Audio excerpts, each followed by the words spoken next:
Good morning, everyone. Before we begin, I would like to take a moment to acknowledge that the place in which we work and study is situated within the traditional and ceded lands of the Ganagahaga, or Mohawk peoples, part of the Haudenosaunee Confederacy. There's also a strong historical presence of Anishinaabe peoples in what is now known as the Greater Montreal area. Tiohtià:ke, or Montreal, has long been and continues to be a gathering place for many First Peoples from all directions. We'd like to take a moment to honor and thank the traditional custodians of this land and strive to work for the success of future generations. Hello, everyone. On behalf of the Vanier College English Department, I would like to welcome you to Whose Freedom? Art, Text, and Expression in the Public Domain, our 10th annual symposium. During this 3-day event, we will be presenting a wide variety of speakers, performers, activists, and writers, exploring essential questions related to the impact of language and voice. We'll be asking some really tough questions, such as whose voice deserves to be listened to and to be amplified? What are the consequences of pushing aside those stories we don't want to hear? And how can language be a tool used to empower or to imprison? I want to take a moment as well to thank our numerous collaborators who've helped this symposium come together. The Symposium Organizing Committee would like to thank the Faculty of General Education, the Faculty of Arts, Business, and Social Science, Vanier's Director General and Academic Dean, Vanier's Communication Office, the Vanier College English Department, SCI, Vanier's Indigenous Studies Program, Student Services, VTV, and of course, our many speakers and performers, and you, our wonderful audience. Before I introduce our first speaker, this is our opening session for this year's symposium, I'd like to ask you to refrain from recording the session out of respect for our guests. Whenever possible, we will be sharing recordings of these talks through VTV over the coming days. We are going to have some time after each presentation for a Q&A with the presenter. So if you'd like to hear more from our speakers, please be sure to stick around. You'll be able to send me questions through the Q&A button. This may be a little tricky if you are in a classroom right now, but your teacher can be the facilitator for that. And then I will act as facilitator with our presenter. All right, without any further ado, I'd like to welcome our first speaker for the symposium. Jade Lafontaine is a master's student at McGill University who will be presenting this wide-ranging talk on the meaning and value of land acknowledgements from the Indigenous perspective. She'll also be exploring the importance of preserving her people's language and culture.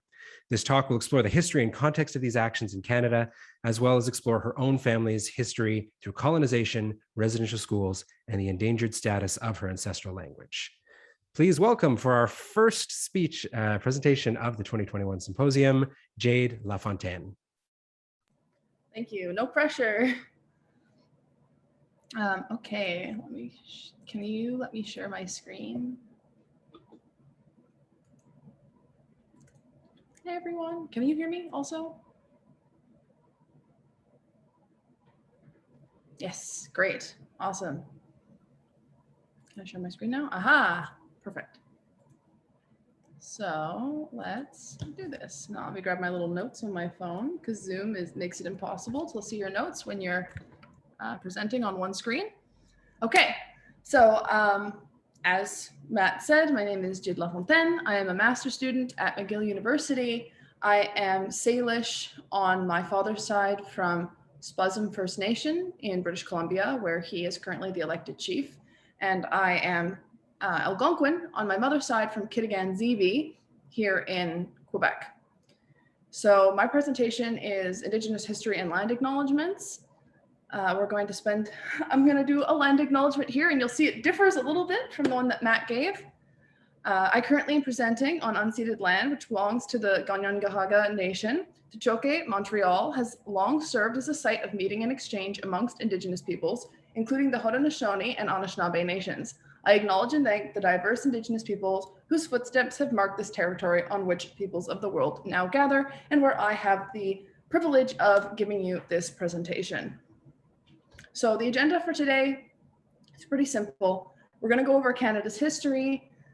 Some of you may know this history, some of you may not. Some of you may know some of it, some of you may know more than some of it. But in my experience, there's a lot that's left out of the history books. And so it really comes down to individual teachers on what gets shared. And so I'm just going to assume everyone's starting on the same page. Maybe you'll learn something, maybe it'll just be a refresher, but we're going to start just from square one and work our way to today. I'm also going to talk about my personal experience with colonization, my language, my community, my family, and then we'll talk about how that all connects to land acknowledgements at the end.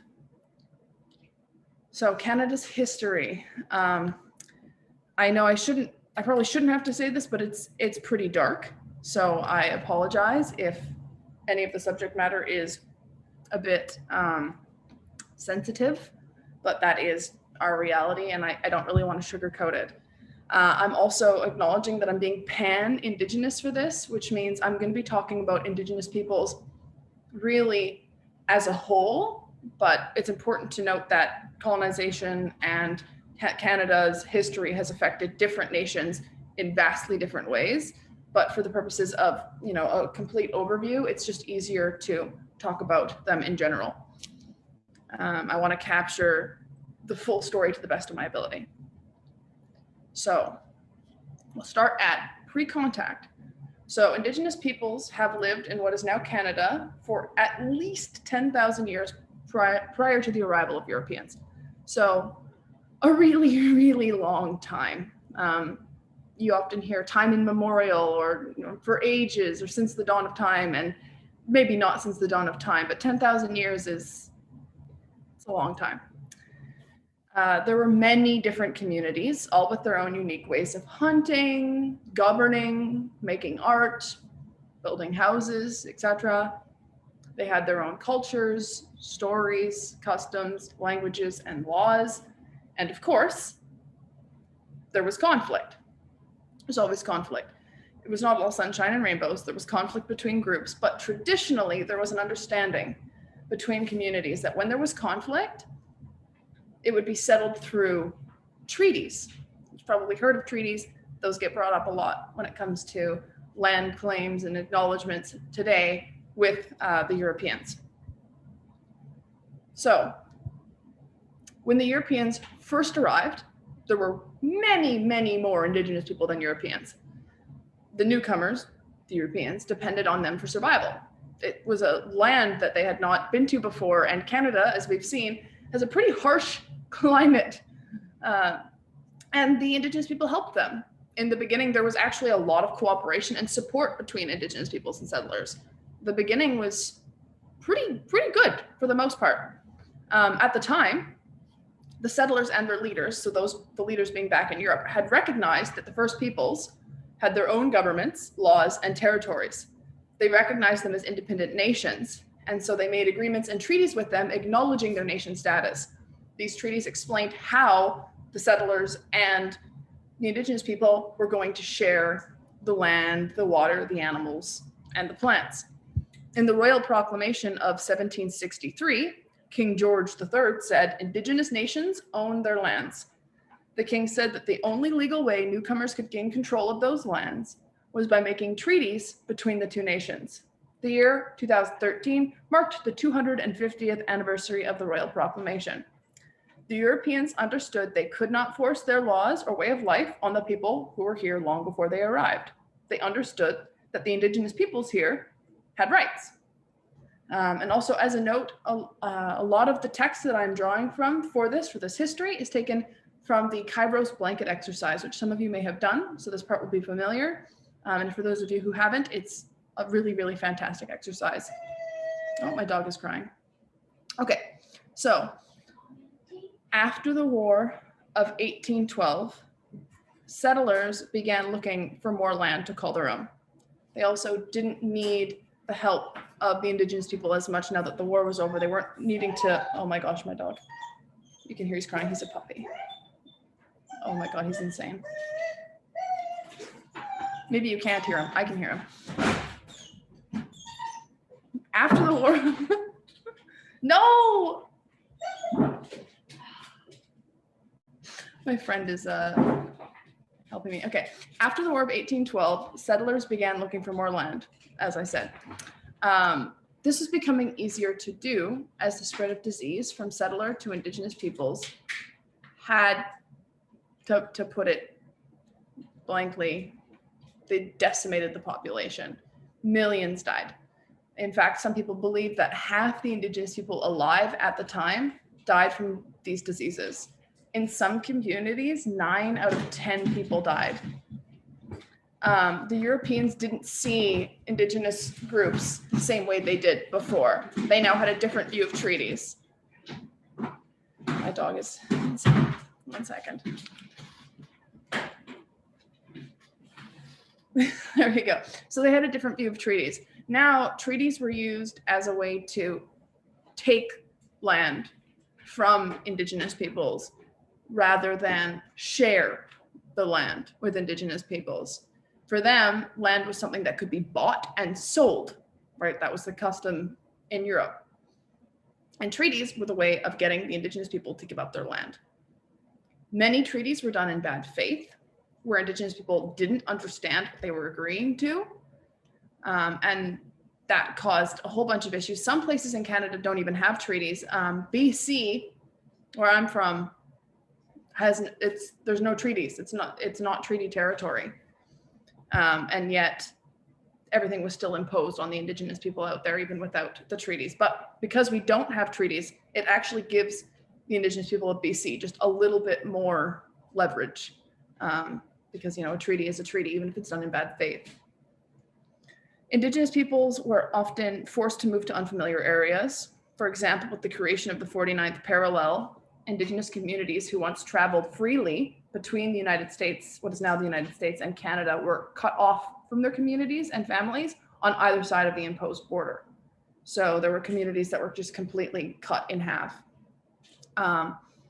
When indigenous people were moved to areas that were unfamiliar, often uninhabitable, because those were the places that were less desirable, many died. They didn't know how to live in the areas they were being put in.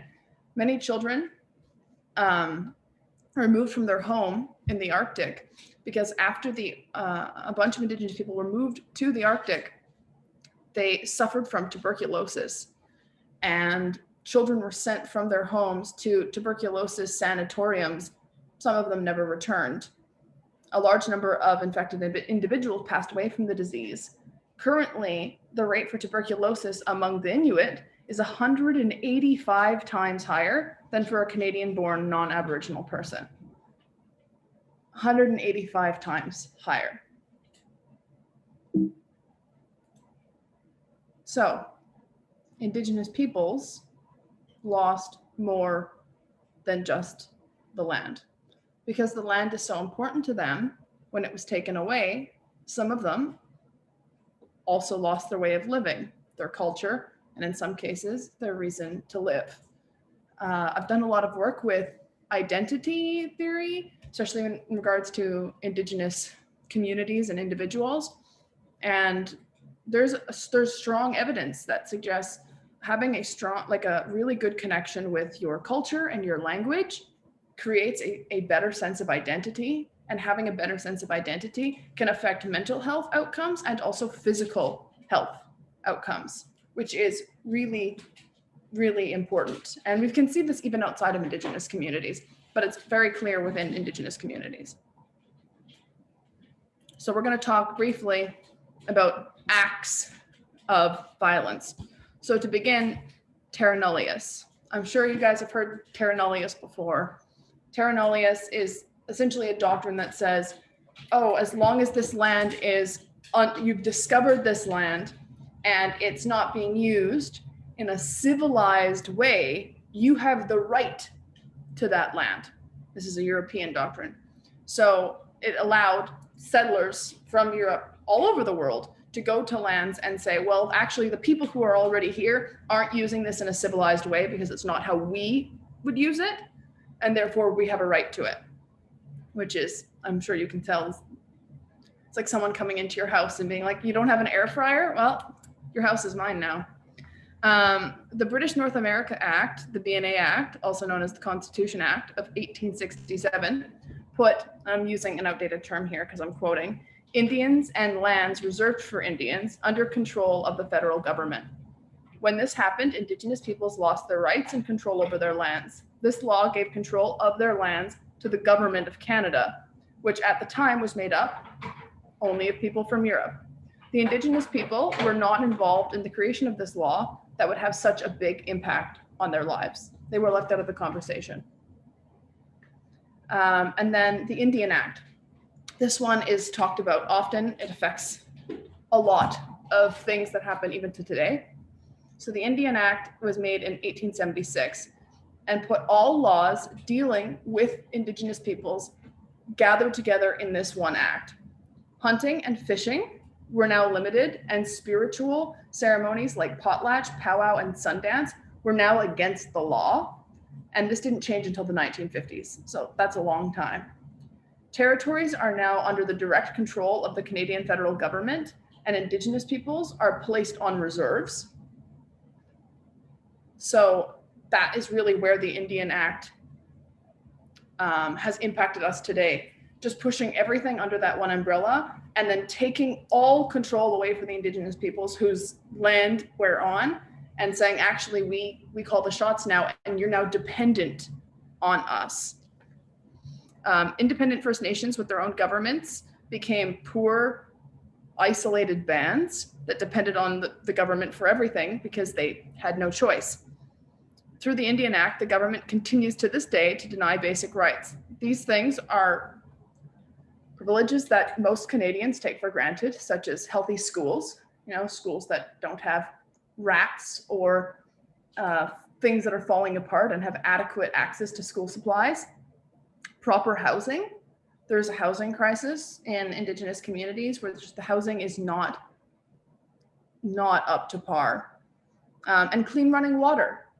So I'm sure some of you have heard about the dangers of the water in many Indigenous communities. I know it was a talking point for some of the candidates for the election.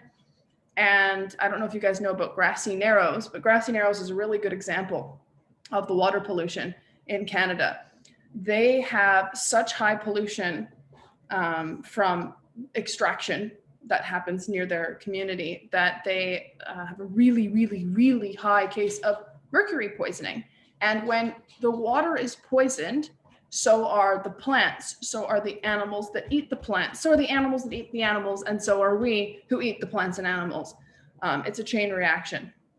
And it's so bad in Grassy Narrows that after Fukushima, there were scientists who saw what was happening in Fukushima, saw what was happening with mercury poisoning, looked around the world for other places that had cases of mercury poisoning that bad to try and get advice on how to deal with it.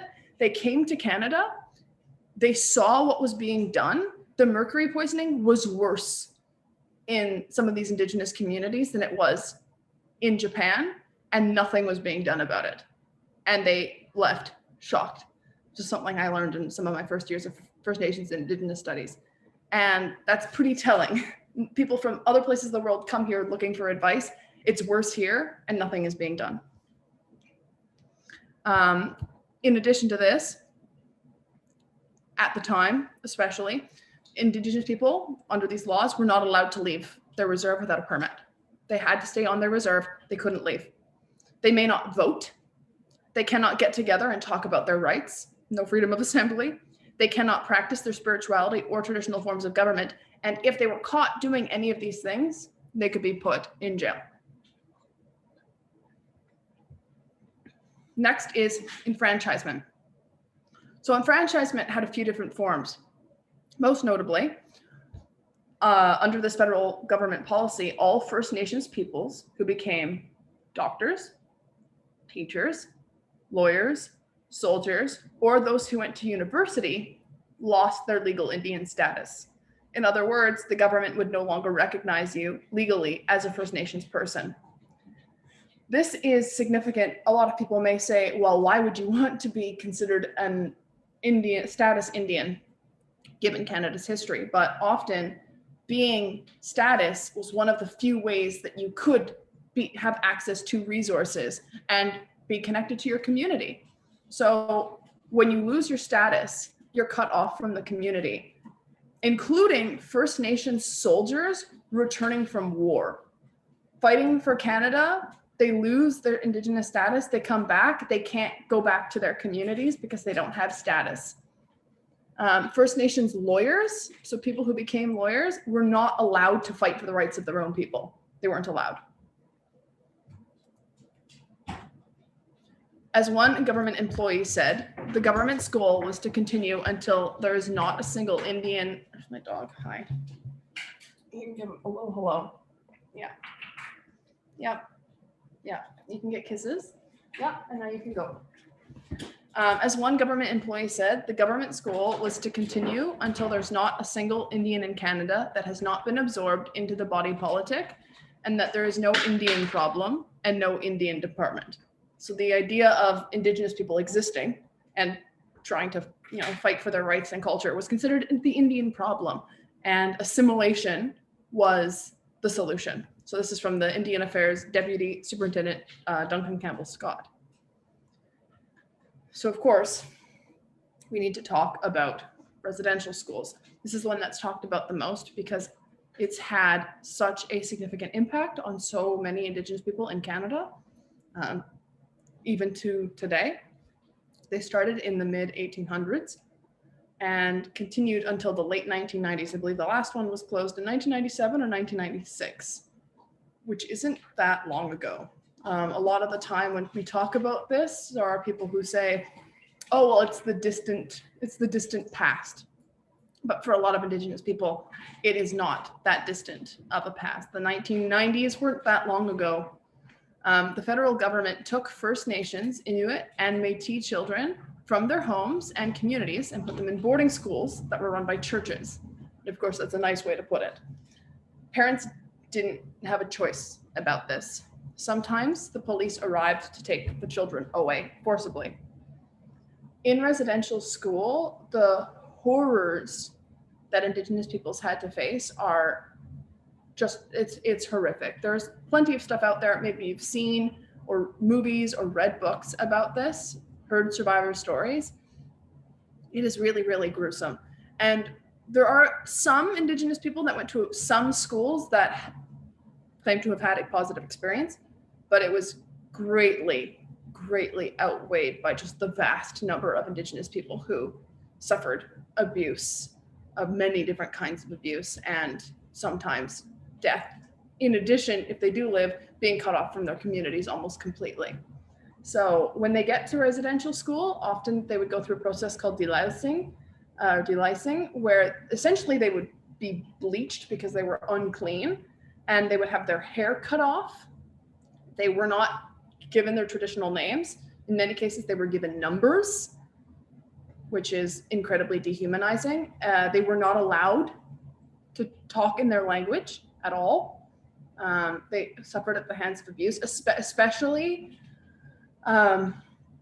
Indigenous peoples who had disabilities. So there's some stories about, I've heard some stories personally from Indigenous people with disabilities about their experiences in residential school, and they couldn't fight back. And so they experienced a lot of really, really terrible things. Some ran away from residential school in an attempt to escape, and they died in the wilderness of Canada and never made it home. And some died in the schools, never making it home. My great aunt actually died in residential school when she was 9. This created a giant rift in culture, language, and families.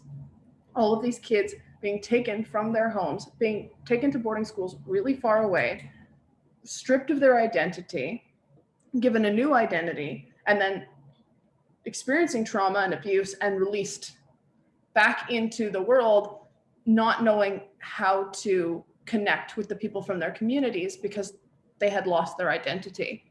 And this put a strain on relationships, and also Indigenous children that grew up in residential school didn't have their parents. So they grew up and they didn't know how to be parents. And that perpetuates a cycle of often generational poverty and generational trauma. So this picture, take a look at this one. This is by artist Kent Monkman. He'd made this in celebration of Canada's 150th celebration with an exhibit on Indigenous peoples. So if you look here, you can see this is a depiction of what would happen in communities when it was time to take the kids away to residential school. So you can see that there's the RCMP here fighting Indigenous mothers and priests kids trying to run off, and you can just see the pain in the faces of these women who are, their children are just being ripped from them. And for many of these women, they would never see their children again. But it doesn't stop there. While residential schools are closed, the cycle continues through the foster care system in Canada. And this is often not talked about. 7.7% of all children under 14 are Indigenous, right? So just a small fraction. But 52.2% of children in foster care under 14 are Indigenous. Half of the foster care population is Indigenous in Canada, which is the exact same thing. Children taken from their homes, and it's not just unfit homes. They find many reasons to take the kids from their homes. And this is taken from the Government of Canada's website. I had the privilege of sitting in on a Union of BC Indian Chiefs meeting with my dad a few years ago. And all of the different chiefs were there talking about issues in their community. And one woman spoke up and she said, "I'm having a really hard time because there's a woman in my community whose son was diagnosed with depression, and he was prescribed antidepressants. He was on them for a while and he was miserable. He really did not like them. He had a ton of side effects. He did not want to be on them. He would rather at the time be depressed than be on this medication because it was making him feel so awful. So as a mother, she listened to him and she said, okay, we can take a break from the medication. Social services took him away. They didn't give anyone in the community the option, no grandparents, no family, extended family, no aunts, no uncles, the opportunity to raise him. They took him, they said, you're unfit to mother because you took him off his antidepressants, and they moved him into the foster care system. No connection to his family. Maybe some of you as well have had experiences with medications in your life that have not gone great. When I was in high school, I was on some medications that just didn't work for me. And my mom listened to me and said, you know what, like, let's try something else. Let's take a break from this. It's obvious that you're miserable. And to think that if I had been watched, someone could have come and taken me away from my mom for doing what she thought was right. And for Indigenous people in the foster care system, they often, again, experience cycles of abuse. And this is tragic, but many of them, when they age out of the system at about 18 or 19, commit suicide. I've heard stories from some of the foster care workers that I've spoken with about how when they turn 18 or 19, there's a bridge that they just, like in BC at least, where they go to and they just jump off because of just how horrible it is. Like, the system's bad, but when they're out of the system, they're left with nothing. They're practically homeless. So over the years, more than 70% of the land that has been set aside in the treaties has been lost or stolen. And big companies are allowed to make a lot of money from Indigenous lands and natural resources. This is both in Canada and internationally. There are many Canadian multinational corporations that go to other countries like Peru or Colombia, and they set up mines or extraction things there and then abuse the Indigenous peoples of those areas, but they're not held accountable because they're Canadian. So the Peruvian government can't do that much about it. And that happens here in our own backyard. So in rural communities, they are, after the Indian Act and after Indigenous communities were pushed to these small pockets of often uninhabitable or less desirable land, then the extraction companies come in and the average person doesn't want a mine in their backyard. So who gets the mine? The rural Indigenous communities. It all gets pushed out of sight, out of mind for the general populace. And then again, as I talked about with Grassy Narrows, the Indigenous people suffer the consequences. Canada's history with resource extraction, Indigenous peoples, is a very dark one. One story in particular that I want to share with you is about the Dene region in northern Canada. During World War II, Indigenous peoples from the Dene region were hired as miners by the Canadian government, and there were also Canadian miners as well that were, I wouldn't say coerced because they didn't know. They were told to mine uranium, but they were not told anything about what they were mining, and they were not told about the effects of what it was they were mining. There was evidence that the Canadian government knew how dangerous uranium was and didn't tell the Canadian or the Indigenous miners. They would just take sacks of uranium that they'd been mining and throw them over their shoulders. There's dust flying. Cancer is so rampant in those northern communities, and you can go there with those, I don't know what the tool is called, that tests radiation, and it's off the charts still. This was World War II. The animals left. They just left. It was not habitable. And the Indigenous people had often in that area, they had been there for a long time, and now here they are suffering generational impacts from this. The uranium that was mined, they weren't being told what it was used for. It was used for the bombs that were dropped in Japan. You might not know that Canada has that history. The Indigenous people, the Dene region, and some Canadian miners, without their knowledge, were poisoned and participated in that horrific event without having any idea.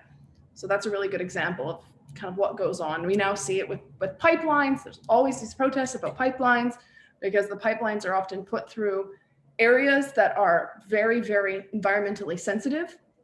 A lot of Indigenous communities will even say, talk to us. If this pipeline has to happen for the greater good, we can help you find an area that is way less sensitive, where if there was a leak, it would not have the same catastrophic impacts as where you're projecting that it will go. And they were ignored because maybe it would cost a little bit more money to go that way, or it would be a little bit more difficult. Maybe not impossible, but more difficult. And so the companies say, nope, we're just going to cut right through here. And it'll be wetlands and areas with tons of diversity where a spill, which we've seen is often inevitable, could just wreak havoc. So Indigenous peoples have no say over their own lands. They're not the only ones impacted by this. If we pollute our fresh water, everyone is affected by this. But for now, the Indigenous people are the one getting the brunt of the issues. So now I'm going to talk about my experience. So I've had a complicated experience as an Indigenous Canadian. I grew up separated from my community. I'm considered urban Indigenous, and I didn't know really anything about my history until university when I started taking First Nations courses, and that's where I learned about Canada's past. Before then, my experience with Indigenous history was what I learned in school, and at the time that was some of us ate pemmican and hunted buffaloes, and some of us were sedentary and we hung out in one area, and others were nomads and they traveled all over the place, and some of them lived in pit houses and some of them lived in teepees. I remember looking at my social studies textbook, and I think it was grade 10, and there was one page on residential school, and you know the ones where they have like the colored like block and then a picture and then text rather than just the text on the page. So there was this like blue block with a black and white picture of a school, and it said, you know, some Indigenous people went to residential school to learn English, like with under the Catholic Church, and they learned skills on like how to make them good Canadians. Some of them were abused, but you know, it's okay now, essentially, is the summary of that paragraph. And then we spent the next 2 weeks talking about the French Revolution. So maybe for some of you that's the case. I'm not that old, I'm only 24. That was my experience. And so when I got to university, first year university, and I learned about Canada's history and about my own history, I was shocked because I had never looked into it. I have the privilege of being fairly white presenting. So the I didn't experience racism and discrimination the same way that other Indigenous people might have or did. So for me, I just kept kind of doing what I was doing, and I didn't ever really look into it. After this first year of university, when I had all this perspective, I started asking questions to my dad and my mom about my history. And I learned, one, as I mentioned before, that my great aunt, Gladys Chapman, she's on the list from the Truth and Reconciliation Commission, died at 9 years old in residential school. She, on her death certificate, they marked that she was Catholic. She wasn't, but there you go.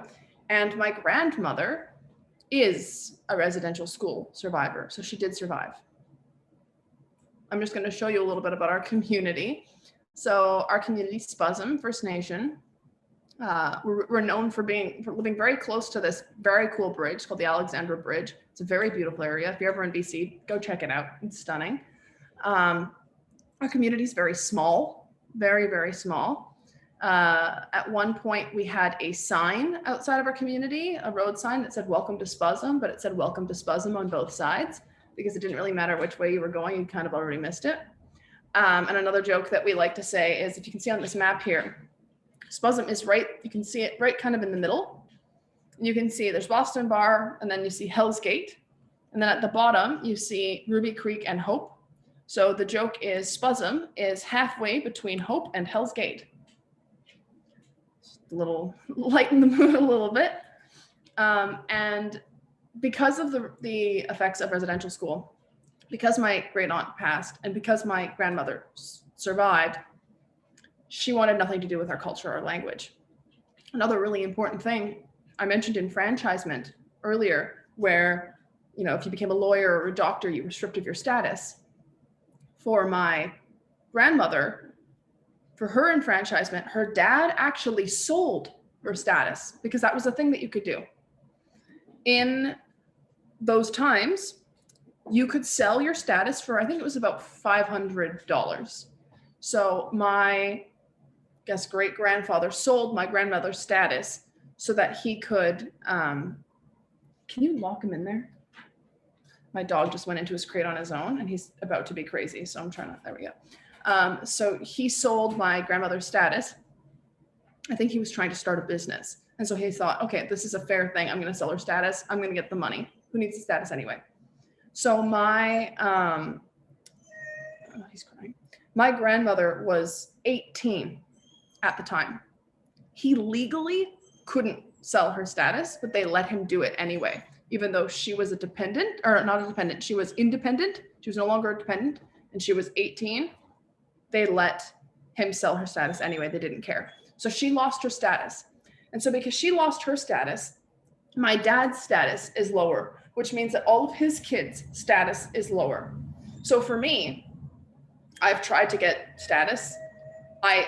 If you look at my blood quantum, qualify for status, but because my grandmother's status was sold, now what needs to happen is all of my dad's kids need to apply for status, and we have to jump through a lot of hoops.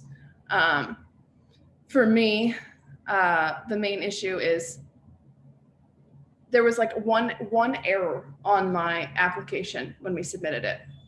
And then you have to wait 3 years until you can submit again. I think I was 15. So when I was 18, we were going to resubmit. And I had moved away from home and I was going to university and I couldn't do it on my own. I needed my mom's help and my mom was too busy working and she couldn't come to connect with me right at that time. We didn't realize, this was before, they've changed it now, that if you miss that second opportunity, you're never allowed to apply for your status again. So I think only in 2019 did they change that. I haven't had the chance to reapply. I'm too busy with grad school. But for me and for many other people before that law was changed, if you didn't get your status and you tried to apply and you missed your deadline, you weren't allowed to apply for it anymore. So there's a lot of hoops. If one of my other siblings gets their status, my status goes up, all of our other siblings' status go up, my dad's status goes up, and then my grandmother status goes up. It makes no sense. It's this weird chart and it's based on almost nothing. So that has impacted our community and impacted our family because we didn't have that connection. My grandmother didn't have her status. She didn't want to speak the language. She'd spoken it a little bit before going into, actually she was pretty young, before going into residential school, and came out speaking none of it because she didn't want to. Our language is called Untitled or Thompson River Salish. And you can see here on this map, it's near the bottom, right kind of in the middle at the bottom, and it goes over into the United States. So our language is spoken in 15 different communities across BC and Northern Washington. And we, one second, can you cover him?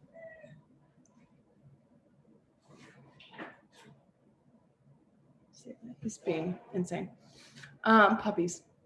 So, spoken in communities across BC and Northern Washington, 15 different communities. There is a 2.3% fluency rating of our language across these 15 different communities. Oh my gosh, she's still crying. Okay. So 2.1%, sorry, my mistake. 2.1% fluency rating. There's some semi-speakers, very few active learners, but 2.1% fluency rating across these 15 different communities of a population of 6,000. My community has no fluent speakers. My dad is chief. He doesn't speak the language. He's learning, he's trying. There's very few resources to learn the language. Many Indigenous people in our community don't want to learn the language because they still are feeling the effects and impacts of residential school. It's been years for many of them. They've been out for most of their lives at this point, and they still don't want to learn their language. They don't want to see the language in the community. They don't want to see it on signs. They don't want to hear the language because to them, it brings back too many painful memories, which makes it really hard to revitalize that language. For me, this is something that I care about deeply. I didn't know about my ancestral language until second year of university. I found out what it was called. Third year of university, I figured out how to pronounce it. Took me a while to figure out how to say Untitled, some sounds to get your mouth around. It's also known as Thompson River Salish. That's the anglicized version. There are very few resources to learn this. This language has two dialects. One dialect has, I believe, 12 fluent speakers from the Northern Nicola band and Lytton. Lytton is actually the place that you may have heard had the hottest temperatures ever recorded in Canada, and the entire city burned down this summer. But Lytton and Northern Nicola band have the largest amount of speakers of the language, 12, who are quite elderly. And that's a different dialect. So there's a few resources for that online, most notably First Voices, which is run by the First Peoples Cultural Council, and is really a fantastic resource for BC languages. There's some other languages, but mostly BC languages. And all of the resources on there are taken from the other dialect. My dialect in our community doesn't have hardly any representation. The only place that you can find our dialect is in a grammar book and in a dictionary. The grammar book and the dictionary were both made by, I believe it's Thompson and Thompson, a wife and husband, both with the last name Thompson, who happened to work on the Thompson River Salish language, which is very funny because in the library it's Thompson, Thompson, Thompson. That's an aside. And they worked out of they had this printed out of the university in Montana. It's no longer in print. I have been able to locate one grammar book. It's at the Kerner Library at UBC, and two copies of the dictionary. One is at the Huayhua Library, which is the Indigenous Library at UBC. It's in the archives. It's non-circulating. You have to go in and you have to take pictures of it. The other one is at the Vancouver Public Library. Our community doesn't have a copy of the dictionary and doesn't have a copy of the book. The dictionary, which is great, it's a really, really good dictionary. It's huge. It's like this thick and about this big. Photocopying it isn't really the easiest thing to do. it's very hard to get copies of it, especially when there's really only 2 copies available that you can take out. And the Vancouver, also for perspective, Vancouver, where these resources are, is like a 2-hour drive away from where our community is, at least 2 hours. So it's just not accessible. And there's no digitized version of the dictionary. Like, I'm over here right now working on my thesis. I cannot learn or do anything with my language. I have totally separated from it unless I'm in Vancouver. That's the only place that I can do anything with it. And that impacts identity. I'd like to be able to give a land acknowledgement and introduce myself in my own language, in Nisquetanchine or in Anishinaabe-Moan, which is the language on my mother's side, which I also haven't had the chance to learn. I only just came to Quebec. It's really disheartening because I want to say, I'm a proud Indigenous person and here's my culture and here's my language. I'm an artist. I want to make Indigenous art. I want to make art that's representative of my Indigenous community. I don't know the stories at all. I don't even know our community, what our creation story is. Lots of communities have different creation stories. I know the creation story for Musqueam, where I had the privilege of taking Hunkaminam courses, which is their ancestral language. It's a Salish language, also like Untitled, and has definitely helped me get my mouth around the sounds because they're very similar. But I don't know anything. I know that in the Anthropology Museum at UBC, there's a bunch of baskets from my community. There's a bunch of woven baskets. I'd love to weave a basket. I don't know anything. I've never been taught. I don't know anything about it. I don't know what our songs are. I don't know how to do any of the dances. I know nothing.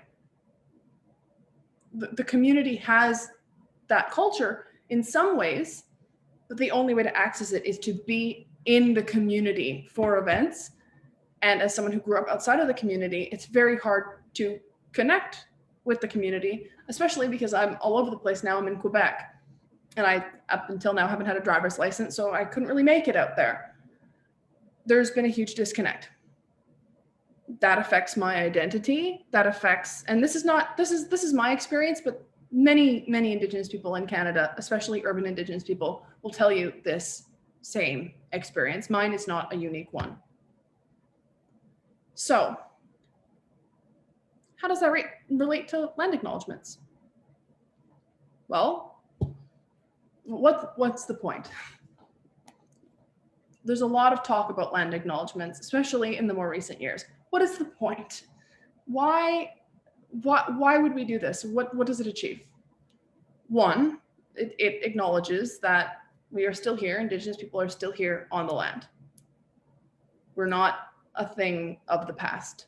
For many people, and I really don't want to blame the individual person for not knowing Canada's history, because that was designed and purposefully curated through the education system. So there's a lot of people who you could say are ignorant on this topic, not because they're bad people, but because they literally didn't get educated on it. They don't know. And so for many people, their idea of the Indigenous person is the headdress and the Wild West movies, the Indians versus cowboys. Many people don't think that Indigenous people really still exist to the degree that we do today, because they have an image of what Indigenous people look like. I don't fit that image. Some people do, some, but most don't.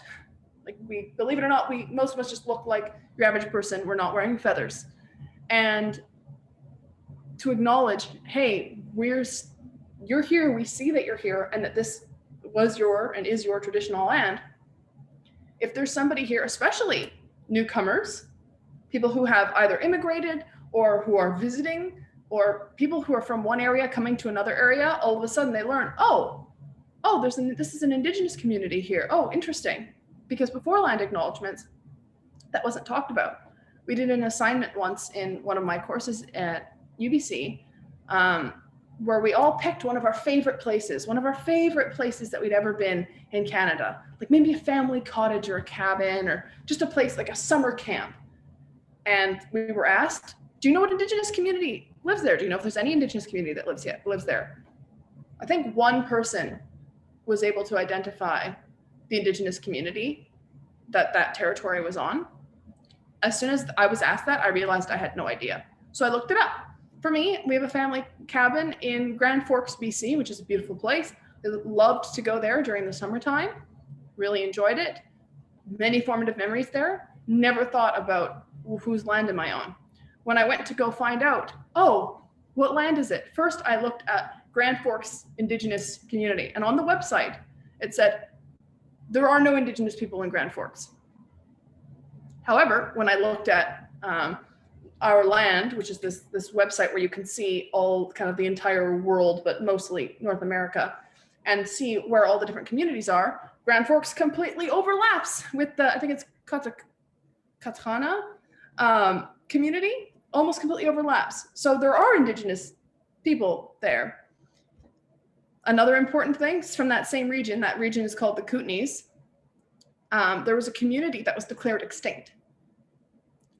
And they said, no, we're still here. And the government said, no, you don't exist. So one man from the community crossed the border to the States illegally, back and forth, over and over again until he got arrested. And once he was arrested, he said, you arrest me. Guess what? I exist. So acknowledging, hey, this is the territory we're on, finding out, doing the research and thinking, I'm in this new place, I'm giving a talk, what territory am I on, is amazing. It is really informative, and it can help ground you in the history and the culture of wherever you are. You could say it's also the bare minimum sign of respect given Canada's past. So what do you say in a land acknowledgement? As you saw, me and Matt both gave different land acknowledgements. Same energy, same vibe, but we said different things. And that's okay. There isn't really one right way to do it. In my belief, though, it is always important to find out and acknowledge if the land is unceded and to mention it. At UBC, that's where I learned anytime anyone's speaking at UBC, they say, I'd like to acknowledge that we are on the ancestral, traditional, and unceded territory of the Hunkaminam-speaking Musqueam people. So they get all that stuff in there, traditional, ancestral, demonstrating that Indigenous people have always been here. And I personally like to acknowledge the language of the people whose territories I'm on, because as someone who finds language to be, very central to my identity, very big on Indigenous language revitalization. It's been my whole degree, both undergrad and graduate. And I think we can learn a lot by acknowledging those languages. In Quebec, this is often kind of a rebellious act because, as we know, French is such a big deal here, policy-wise. And so even English often has to fight a bit for its way in. And to acknowledge an Indigenous language is even a step further from that. This is also really important because I don't know if anyone here has immigrated to Canada. In the process of immigrating to Canada, you do not have to know Canada's history with Indigenous people. So I was a TA for a course last year, and there were a lot of people whose families had immigrated here, and they had no idea about colonization. They knew nothing about the Indigenous peoples here besides some art that they'd seen in like museums or like maybe totem poles or on the Air Canada flight where they show like, look, Canada, and they briefly show a picture of Indigenous people. They had no idea. For them, and they're totally in the right for feeling this way, Canada was an amazing place. Their families were escaping from places that were worse, and they came here. They were able to get land, or they were able to, some people, the story was actually very common, come over, hit the Maritimes. Their grandparents or great-grandparents had $20 in their pocket, and they came to Montreal and they started a construction business, or they started a restaurant, and they created a life for themselves, which is amazing. That's incredible, but not knowing the history. So these students would talk to their family and say, did you know about this? And they're like, what do you mean? Canada's amazing. Canada's perfect. So acknowledging, actually, there's Indigenous people here and this is their language is a really effective way at just putting everything back on the table so that people who are here who might not know Canada's history are, well, what's unceded? What is that? What do they mean by traditional and ancestral? What language is that? I also implore you, if you're doing a land acknowledgement, to learn how to pronounce the different names of the places that you're trying to pronounce, you can butcher it. It's okay if you mess it up. You can say, I'm going to try this. Forgive me. But it's better than getting through the word and being like, I don't know how to say that, and just moving past. Because if someone, let's say it's a name, was scrolling through the attendance list and they didn't know how to pronounce your name and they just said, yeah, never mind. I'm not even going to try, and then go to the next one. That doesn't feel very good. I would rather have someone try my name and butcher it and give them the opportunity to correct it than to just glance over me and not respect me enough to try. So don't worry about messing up, just try.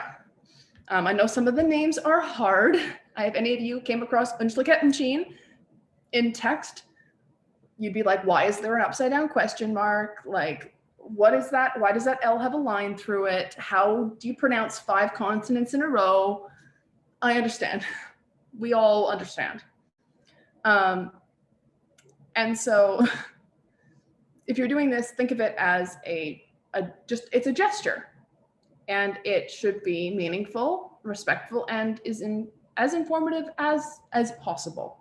You don't have to go over in all of the area's history, but in a couple sentences, you can kind of summarize all the little important bits, and it's definitely a gesture of goodwill.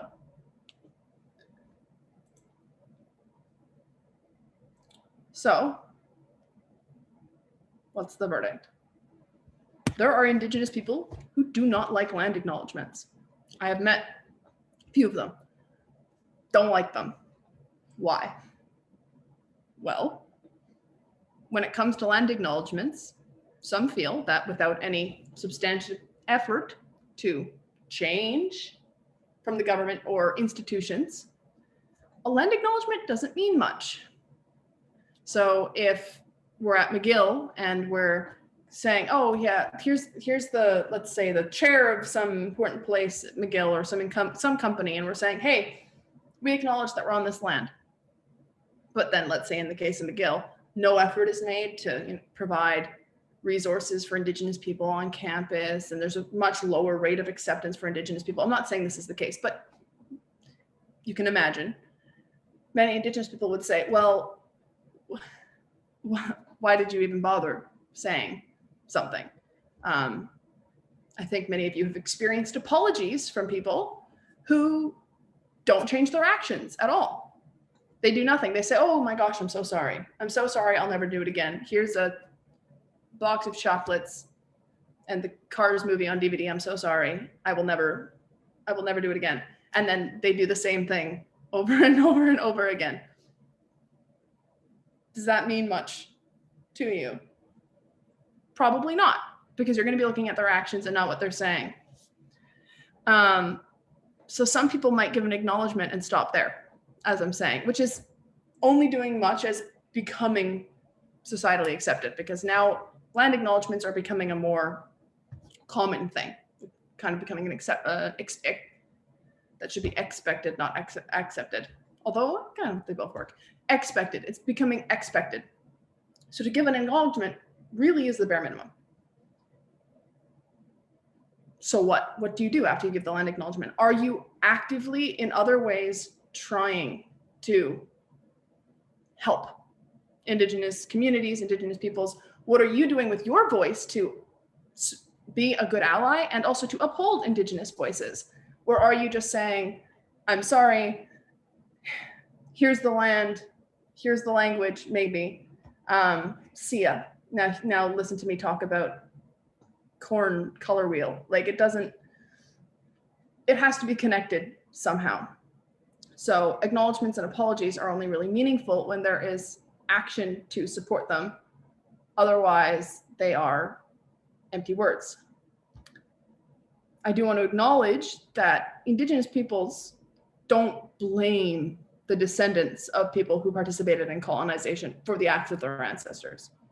I have not met a single Indigenous person, and I've met a lot, who think that because someone's great uncle did something that they're responsible for it. That's not the case.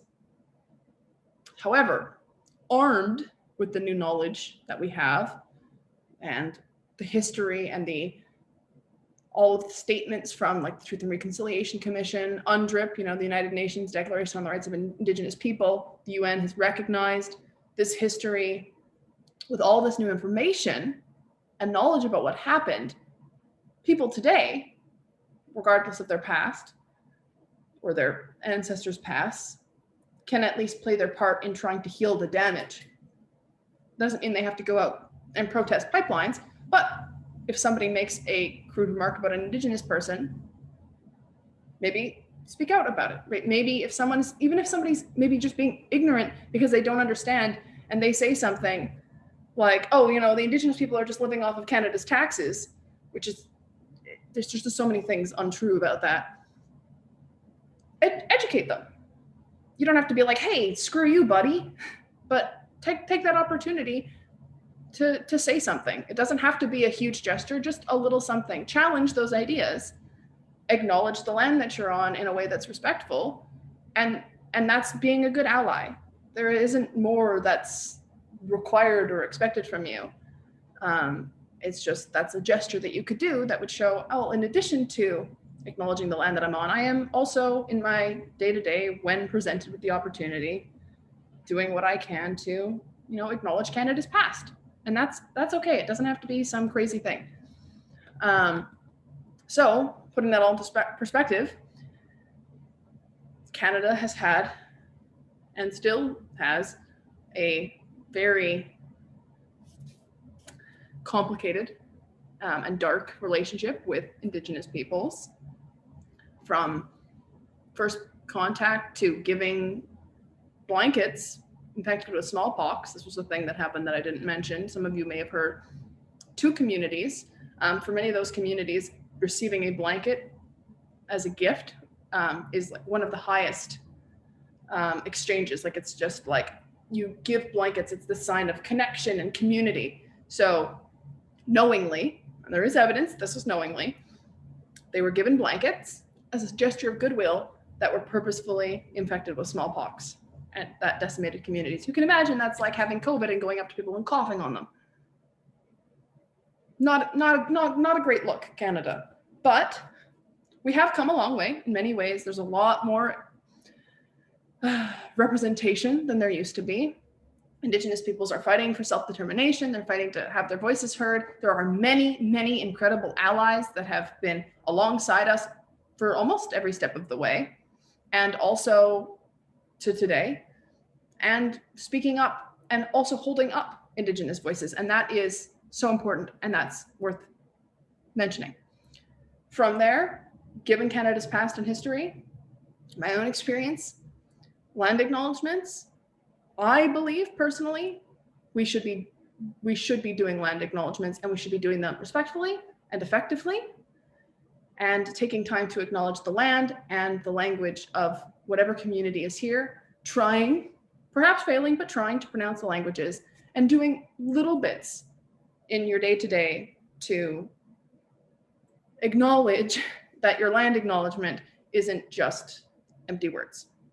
So that is my conclusion, and that is the end of my presentation. I think I'm under time. Thank you, Jade. I'm just going to turn off screen share. Thank you.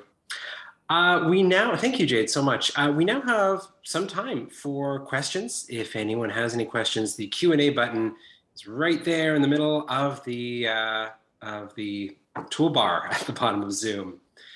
I will begin because I'm the moderator. I get to ask the first question. I wanted to get your reaction, Jade, to some of the recent stories, political stories related to land acknowledgements.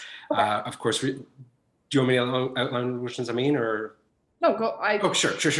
I was just thinking of New Brunswick, where civil servants have been told not to give land acknowledgements as part of a fear of creating legal precedent for owning territory. And the other example I'm thinking, of course, here in Montreal, the Quebec government cautioning the Montreal Canadiens about their decision to start including land acknowledgements before games. I'd love to get your feedback, your response to these recent stories. Well, I can't say that I'm surprised. I have actually seen those headlines a couple times. Didn't bother clicking on it because I have trauma fatigue, you know, as the kids say. There's just so much noise all the time that sometimes I have to skip over it. But yes, I have actually heard about that.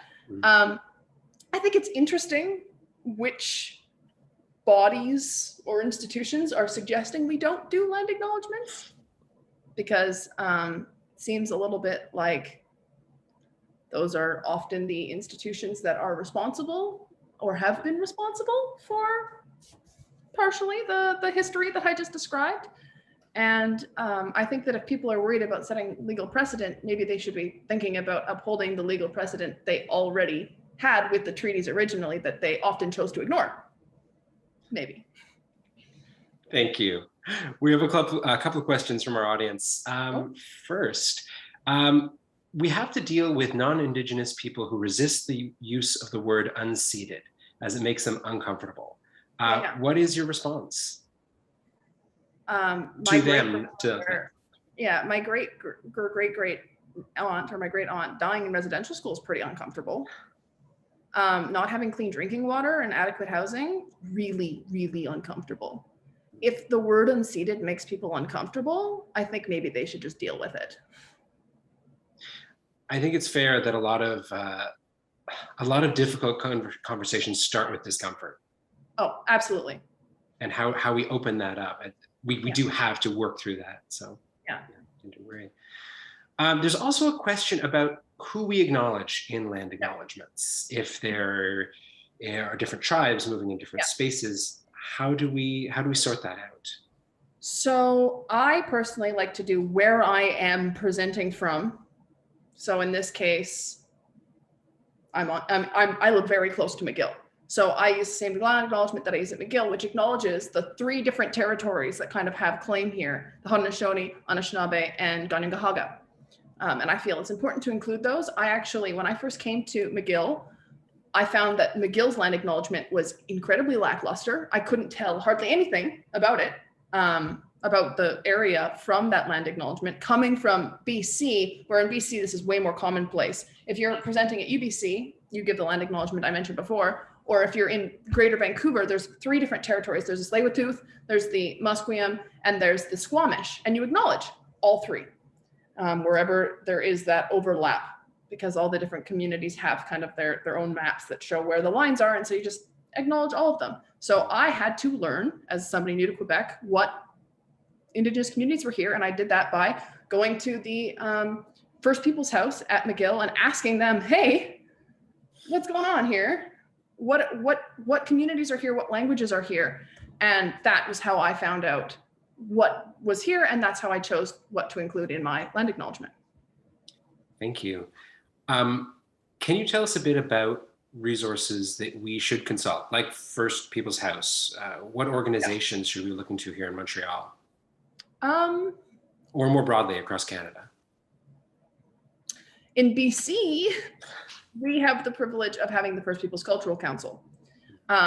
I haven't been able to find in my discussions with anyone out here, anything like that in Quebec. Because in BC, we have this map, like the one I showed for my language, that shows all the different communities, all their territories, their names, their traditional names, their anglicized names, and their languages, their fluent speakers, all of that from status census data that's used for a status or a report on the languages. Out here, it's much, much more difficult. I went to the First Peoples House because that was the place that was available to me. If you are on a university campus or a college campus and there is a place that is traditionally meant for Indigenous people, like it's a meeting ground for Indigenous people, that's always a great place to ask around. You will never be shunned if you say like, hey, just so you know, like I'm new here, I'm doing this, and I want to do a land acknowledgement, and I want to do this. What information do I need? And people are always going to be willing to help you. Online, I would say it's really difficult, because if you just, at least in Ontario or in Quebec or even Ontario, when I look up like Montreal land, like there's so many different things that come up. It's really hard to tell, well, is it just Ganyangahaga? Where does Anishinaabe come in? Where does Haudenosaunee come in?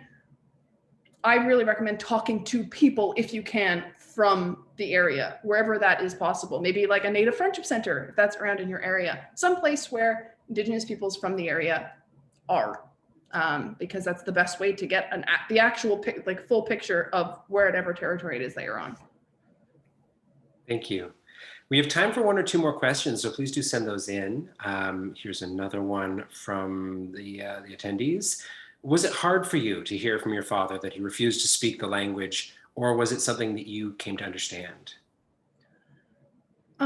It's hard, but I also understand. So when I found out that, because I'm a little go-getter, and so I found out, oh, our language is endangered, and oh, I can do so much, I can help. I can learn the language, oh, maybe I can put signs in the community, maybe I can do this. And I did a project where I interviewed my dad.